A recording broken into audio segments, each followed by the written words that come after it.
प्रिय छात्रों, जैसा कि आधुनिक इतिहास का क्लास हमने एक क्लास लिया हुआ था और उस आधुनिक इतिहास के क्लास में मैंने यूरोपियों के आगमन के संबंध में आपको पूरी कहानी स्पष्ट कर दिया कि ये यूरोपीय भारत में आए कैसे, कौन कौन आया और कैसे कैसे ये लोग अपने देश छोड़ करके चले गए।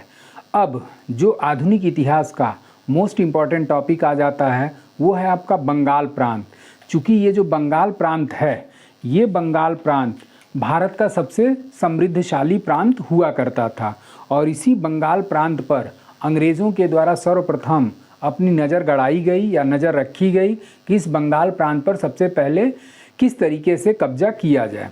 तो इसी चीज़ को लेकर के आज मैं आपको बंगाल प्रांत के बारे में लेक्चर देने जा रहा हूं। और ये बंगाल प्रांत जो है, या ये कह सकते हैं कि जो आपका मॉडर्न हिस्ट्री है, किसी भी परीक्षा में मॉडर्न हिस्ट्री से रिलेटेड क्वेश्चन सबसे ज़्यादा रहते हैं। तो जो भी मॉडर्न हिस्ट्री के क्लासेस हैं उसको आप लोग थोड़ा सा ध्यानपूर्वक देखिएगा और ध्यानपूर्वक पढ़िएगा, ताकि मॉडर्न हिस्ट्री से रिलेटेड क्वेश्चन आपके परीक्षा में अगर आता है तो आप एक भी क्वेश्चन मिस ना करें। तो सबसे पहले आप हेडिंग बना सकते हैं बंगाल प्रांत, जिसको कि इंग्लिश में क्या कहेंगे, बंगाल प्रेसिडेंसी, बंगाल प्रांत। और ये जो बंगाल प्रांत है, इसी बंगाल प्रांत का नवाब हुआ करते थे। और ये जो बंगाल प्रांत के नवाब हुआ करते थे, इसमें हालांकि बंगाल की वंशावली के अंतर्गत आपका स्टार्ट होता है मुर्शीद कुली खां से। उसके बाद मुर्शीद कुली खां के बाद शुजाउद्दीन आया, इसका दामाद था। शुजाउद्दीन के बाद से आपका सरफराज खान आया, सरफराज खां के बाद अली वर्दी खां आया। अब चूँकि उस एक तरीके से देखा जाए तो मुर्शीद कुली खां और शुजाउद्दीन, सरफराज खां का कोई विशेष योगदान नहीं है। जो बंगाल प्रांत में आपका विशेष योगदान आता है वो आपका है अली वर्दी खां, अली वर्दी खां। और इसी अली वर्दी खां का जो शासनकाल है वो 1740 से लेकर के 1756 ईस्वी तक है। और इसी अली वर्दी खां के पश्चात आपका जो बंगाल का अगला नवाब बना था, वो बंगाल का अगला नवाब बना सिराजुद्दौला, सिराजुद्दौला। और इस सिराजुद्दौला का जो शासनकाल था, ये सिराजुद्दौला 1756 से लेकर के आपका 1757, ये लगभग 1 वर्षों तक ही बंगाल का नवाब बना रहा। अब इससे जो क्वेश्चन सिराजुद्दौला से रिलेटेड पूछता है, वो पहला एक क्वेश्चन बन जाता है कि काल कोठरी दुर्घटना किसके द्वारा की गई। काल कोठरी दुर्घटना यानी कि ब्लैक होल ट्रेजेडी।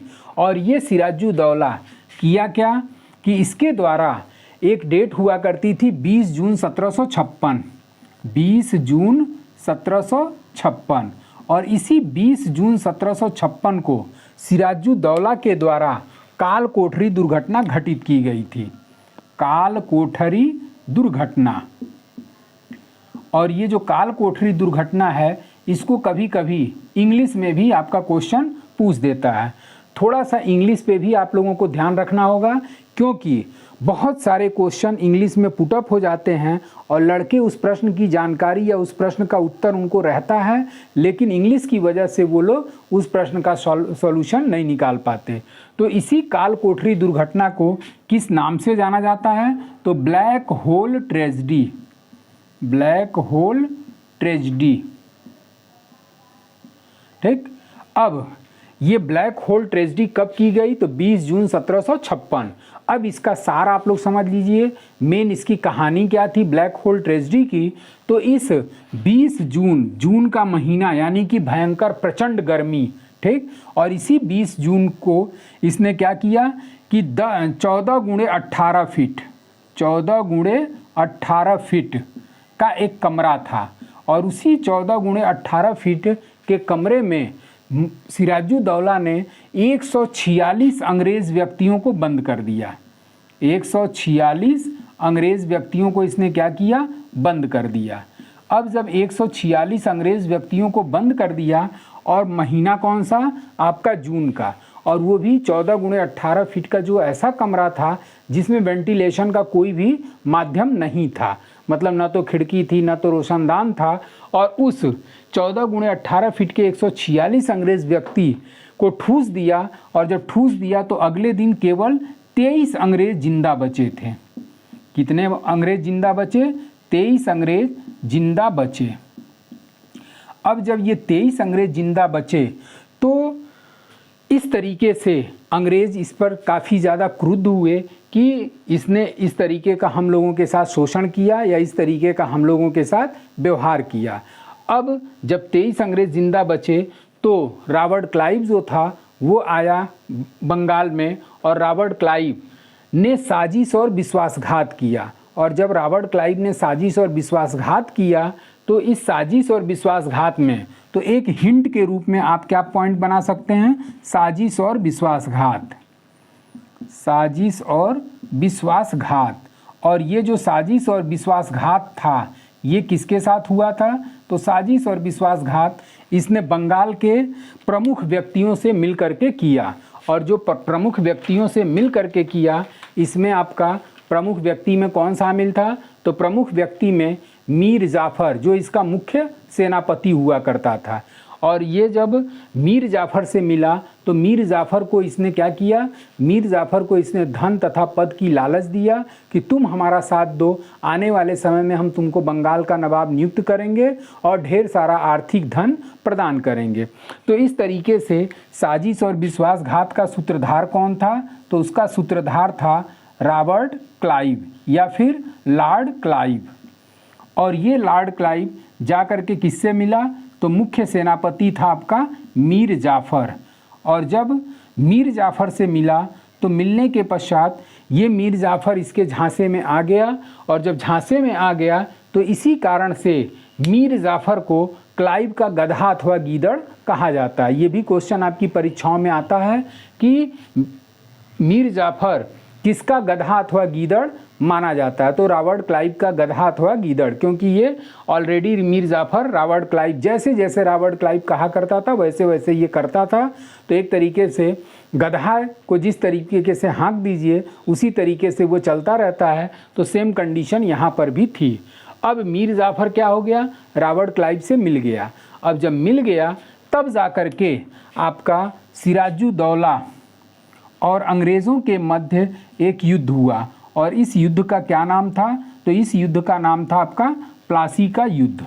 और ये जो प्लासी का युद्ध हुआ था ये आपका हुआ 23 जून 1757। ये सब डेट आप लोग ज़रूर याद रखिएगा क्योंकि ये डेट वाइज भी क्वेश्चन आपकी परीक्षाओं में पूछ देता है। तो 23 जून 1757 को प्लासी का युद्ध हुआ। और इस प्लासी के युद्ध में सिराजुद्दौला अंग्रेज और किसके मध्य हुआ था? तो अंग्रेज और सिराजुद्दौला।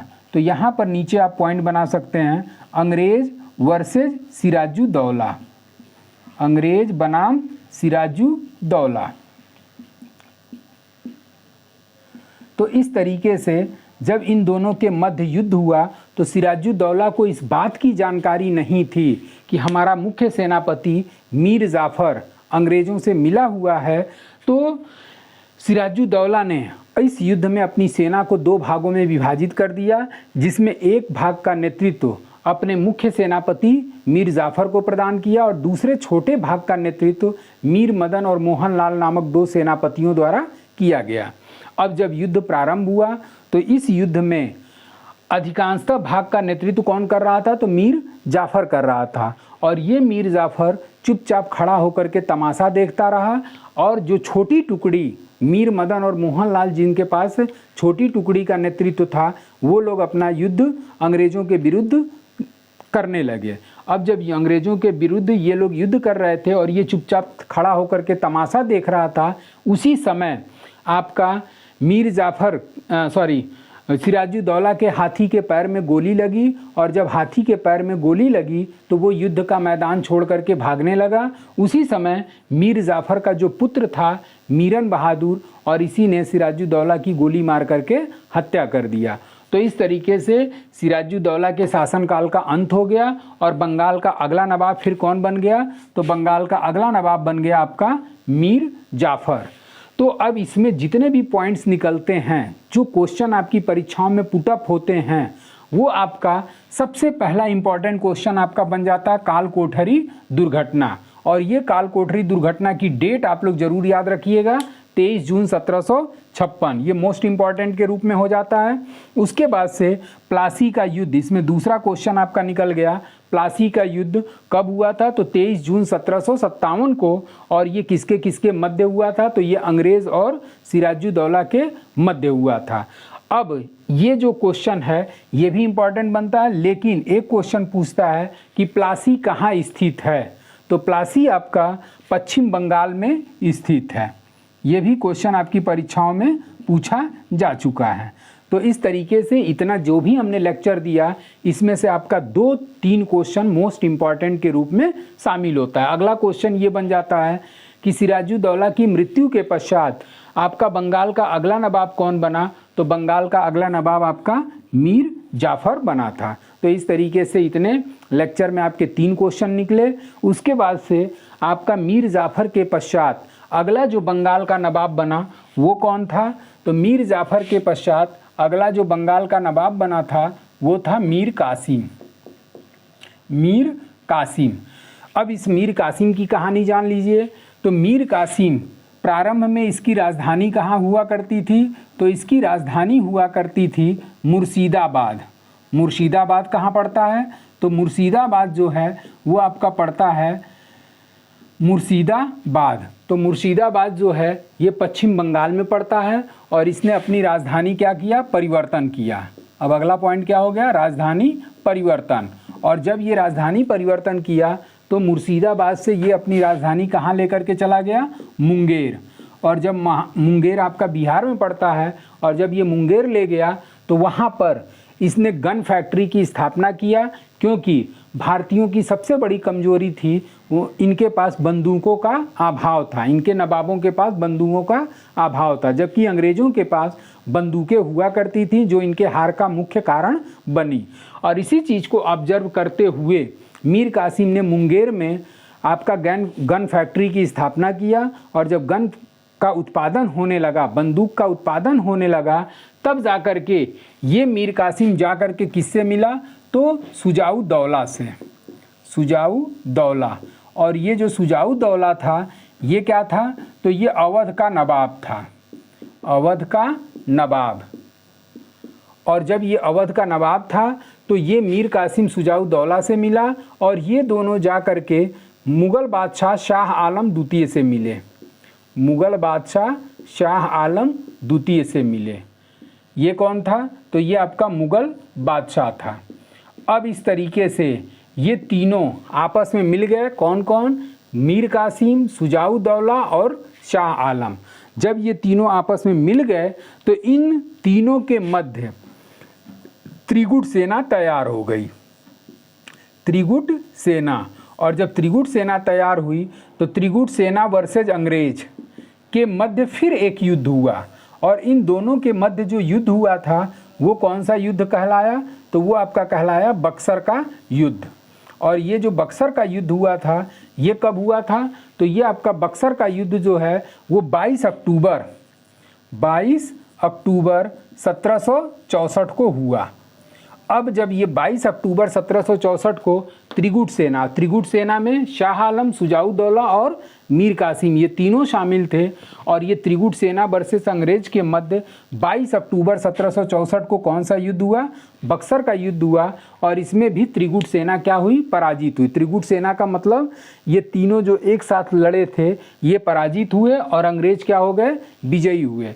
तो इसके बाद से एक और अगला पॉइंट आ जाता है आपका, इसी युद्ध के पश्चात अंग्रेज़ों द्वारा बक्सर की संधि की गई थी, इलाहाबाद की संधि की गई थी।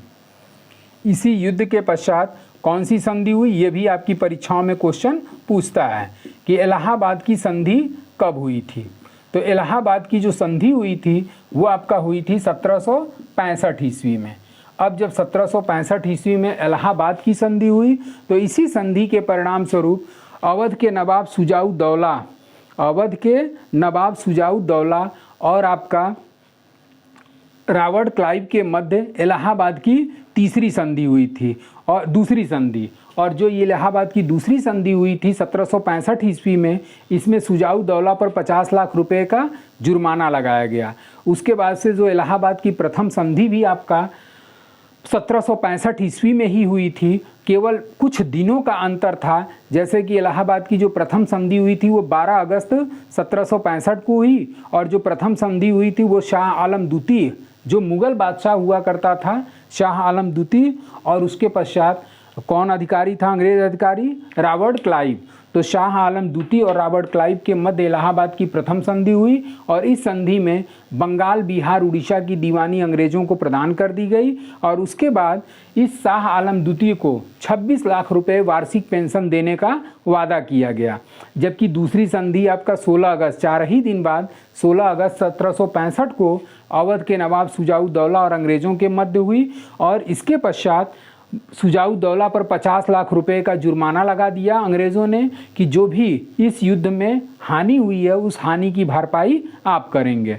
तो इस तरीके से आपका ये बंगाल प्रांत पर अंग्रेज़ों का आधिपत्य बक्सर के युद्ध के पश्चात पूर्ण रूप से स्थापित हो गया। अब इसमें जो क्वेश्चन बनता है वो आपका बक्सर का युद्ध कब हुआ था? 22 अक्टूबर 1764। इलाहाबाद की संधि हुई थी 1765 ईस्वी में। इसमें आपका दो संधि है, एक आपका इलाहाबाद की जो प्रथम संधि हुई थी वो इलाहाबाद की प्रथम संधि में कौन शामिल था? तो प्रथम संधि में आपका अंग्रेज और आपका शाह आलम द्वितीय, शाह आलम द्वितीय, और ये जो दूसरी संधि हुई थी ये एक अंग्रेज और शुजाउद्दौला। शुजाउद्दौला कौन था? तो ये शुजाउद्दौला जिसको कि हमने पहले बताया कि ये अवध का नवाब था। तो ये दोनों संधि जो है 3-4 दिन के अंतराल पर हुई थी। अंग्रेज वर्सेस शाह आलम द्वितीय के मध्य प्रथम संधि और शुजाउद्दौला से द्वितीय संधि हुई। और इसी प्लासी के युद्ध के पश्चात एक तरीके से अंग्रेज़ों ने भारत में एक नई भूमि व्यवस्था बंगाल में लागू किया। अब इसमें भू राजस्व व्यवस्था के अंतर्गत भी आपका क्वेश्चन पूछता है, और उस भू राजस्व व्यवस्था के अंतर्गत आपकी कुछ अंग्रेज़ों के द्वारा कुछ व्यवस्थाएं, भूमि से संबंधित व्यवस्थाएं लागू की गई थीं। अब इस भूमि से संबंधित जो व्यवस्थाएं लागू की गई इसके अंतर्गत मैं आपको अगले वीडियो में लेकर के आऊँगा। और भू राजस्व व्यवस्था में आपका कौन कौन सी चीज़ें, कौन सी व्यवस्था थी? तो स्थायी बंदोबस्त, इसका संस्थापक कौन था, कब लागू किया गया, सबसे पहले कहाँ लागू किया गया, इस पर क्वेश्चन आपकी परीक्षाओं में पूछता है। अब इसको मैं अगले वीडियो में आपके सामने प्रोवाइड कराऊँगा। आज के लिए बस इतना ही। Thank you so much.